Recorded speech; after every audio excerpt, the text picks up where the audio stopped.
আজ সন্ধ্যাবেলায় আমাদের আগরতলা জিআরপিএস থানার স্টাফ এবং আরপিএফ স্টাফ মিলে রেগুলার চেকিংয়ের সময় দুজন হ্যান্ডিক্যাপ মানে বিকলাঙ্গ মানুষকে সাসপেক্টিভলি আগরতলার রেল স্টেশন প্ল্যাটফর্মে ঘোরাঘুরি করতে থেকে তাদেরকে আটক করে।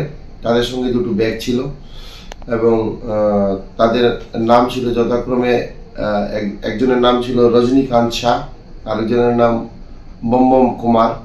প্রত্যেকের বাড়ি ভাগলপুর ডিস্ট্রিক্ট, বিহার। তারপর তাদের ওই যে ব্যাগগুলো তল্লাশি করে দুজনের কাছ থেকে আমরা অবৈধ গাঁজা উদ্ধার করি, যার পরিমাণ ছিল সর্বমোট 4 কেজি 90 গ্রাম।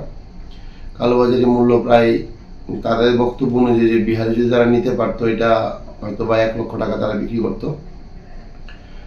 তথাপি আমরা তাদেরকে বিকলাঙ্গ মানুষ হওয়া সত্ত্বেও কীভাবে এই গাঁজা তাদের কাছে এসেছে বা তারা প্রকিউর করেছে কীভাবে, ওটা আমরা দেখছি, ইন্টারোগেশন চলছে এবং তাদের বিরুদ্ধে একটি এনডিপিএস ধারা একটি মামলা আমরা নথিভুক্ত করে তাদেরকে অ্যারেস্ট করেছি।